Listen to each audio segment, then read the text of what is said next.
biggest free agent signing this past offseason. 7 years, $142 million. Having spent 10 years in the Tampa Bay Rays organization, no one really knew anything about Carl Crawford. Buster and I traveled down to his neighborhood to find out more about this guy, and it turns out this guy's got a really interesting backstory.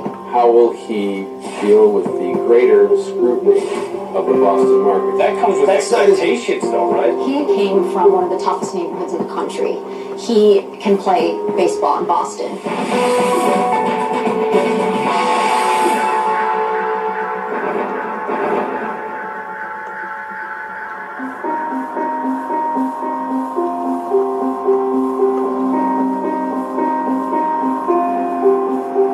In the shadow cast by the most iconic wall in sports, some of the greatest baseball players have run down their legacies.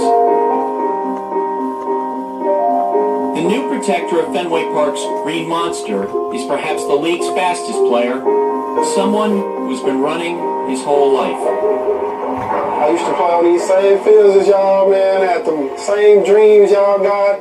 And I heard it all, you know, you from the hood, you know, ain't nobody from the hood make it like that. So I'm just here to tell y'all, man, that you can do whatever you want to do, just be dedicated. This past December, Carl Crawford, after a decade with the Tampa Bay Rays organization, signed a 7-year, $142 million deal with the Boston Red Sox, the highest annual salary ever for an outfielder. We did the same type of research and background on him that we did on all potential acquisitions. And I'll tell you this, the deeper we dug and the more we got to know him, the more we respected him, the more we admired him, and the more we wanted him to wear our uniform. The 28-year-old Crawford was driving down the highway when he got the call from his agent. He told me how much, I was like, oh my God.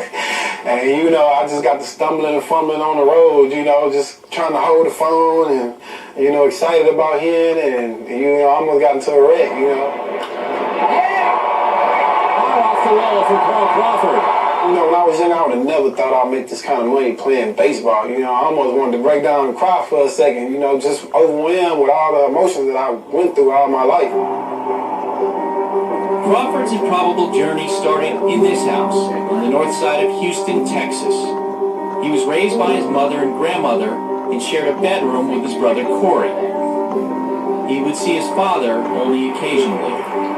The family's pretty much the same when you lived here? Yeah, pretty much the same, you know. I grew up in that house right there. And, you know, all this area where I used to, you know, play when I was young. Yeah. We got some other dudes in the neighborhood. How you doing? Nice to see you. See, what's up, man? Chillin', yeah, dog. See you, man. Hello, Flip. How you doing? How your mama doing? It's doing good. Yeah, what's going on, big man? Crawford's neighborhood, called the Fifth Ward, was one of the most crime-filled areas in the country. In the 90s, assault, murder, rape, and drug crimes were up to 5 times higher in the Fifth Ward than the national average.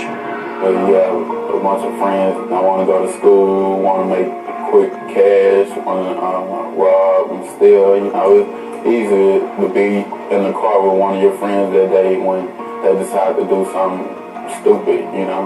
The drugs was the main part that I was trying to stray them away from, and that was everywhere.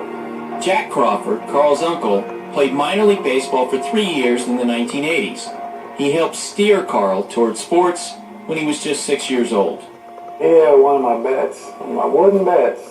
I threw him a ball, he'd hit it, tennis ball. Oh, he can't hit it. I threw it harder, and he kept hitting it. I said, oh, no, you finna go with me. And the next day, I took him down and signed him up for the Little League. Carl played for the local Salvation Army team for 3 years. In one game, he got the attention of a coach who was scouting a pitcher. I was fortunate enough to see Carl come to the plate. His bat is left-handed, and he had a triple. Carl come up again, and he slapped a double. And he was very, very speedy. And I said, man, I got to have this kid on my team.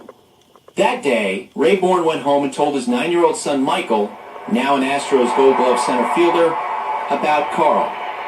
My daddy told me we had a kid from the Salvation Army come to play on our team. I said, the Salvation Army? Like, Dad, you know, so we got a pretty good team over here. He said, he was like, all right, Mike, we'll see. we'll see when he get over here. You know, like, all right. He got over there, there wasn't no looking back. With the new team, Carl got a first look outside his neighborhood. Back home, life with his brother, mother, and her boyfriend was often tumultuous. You know, there was a lot of fighting in the house, and, you know, just every day it was arguing and fighting, so I just always wanted to get away. What stuck with you from that? I mean, what memories do you have of that?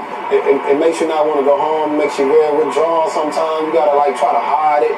So you have to take all that anger that you build up, you have to keep it built inside until you can go play sports. So, and then when I go play sports, it's like all that'll come out. You know, he used to be excited to come over to our house because where I lived there was like in a middle-class neighborhood. We had a two-story house. He'd come over there, he said, man, y'all got your own rooms, you know, y'all got grass. You know, you can see the motivation in it. By the time Carl reached high school in the late 90s, Crawford not only dominated baseball, but all sports. In one 12-month period, he was district MVP in baseball, basketball, and football.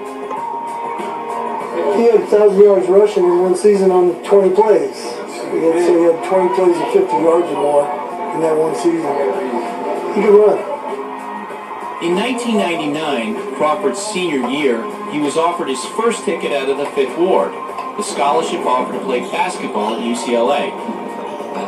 But instead, after rushing for 1,213 yards and 14 touchdowns, he signed a letter of intent to play football with the University of Nebraska. Well, most of the guys here, all the blue chippers were signing with Texas and Texas A&M. I was signed to Nebraska because I just wanted to get away. 2 months later, in April, Crawford's senior baseball season started and scouts flocked to the inner city high school. Crawford hit .637 and stole one or more bases per game.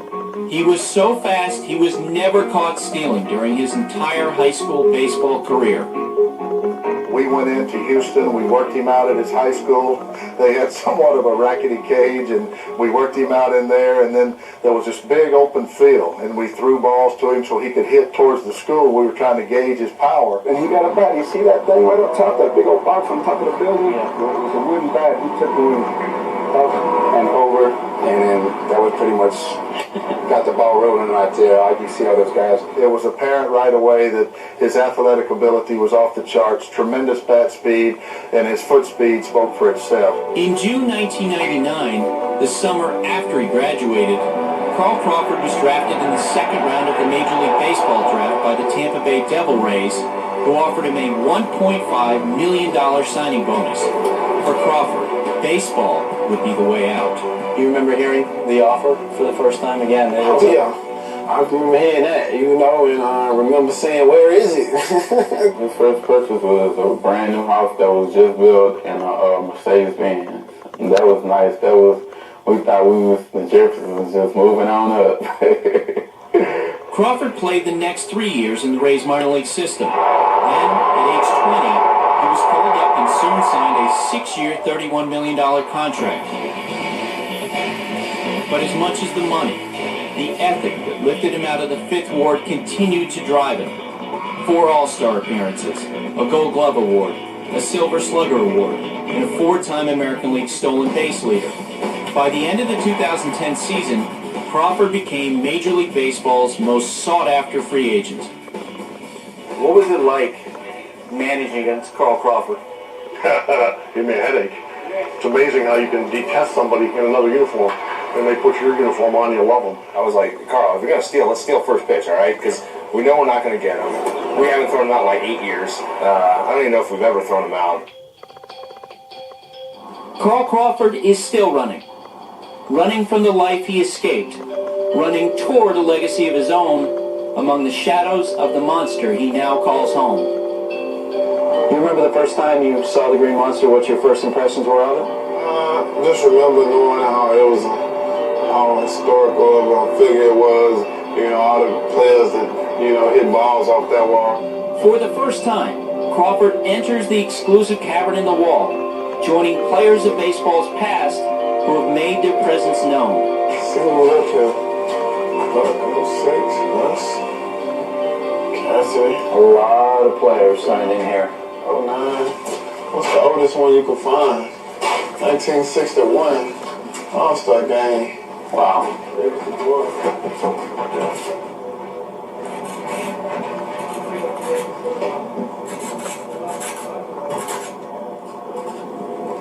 Nice. Hopes to stay there. Coming up on E60, poised for the NFL draft, the best tight end in college football, remembers the beatings, the guns, and absolute fear. They turned around saying, call your mother a hoe, you know, and made me say it. An incredible story of courage and a chilling prison interview. Then, a 9-time All-Star. That ball is hammered. Hands down, the best hitter in baseball. Exclusive access. Albert Pujols and his ultimate weapon. I think we're going to send it out now. But next, a 5-time Gold Glove champion. His first pro title shot. Then the unthinkable happened. His body just wasn't meant. The hope and the hero. The boxing story of the year. That's next. This is E60. E60. Brought to you by the 2011 Lincoln MKX.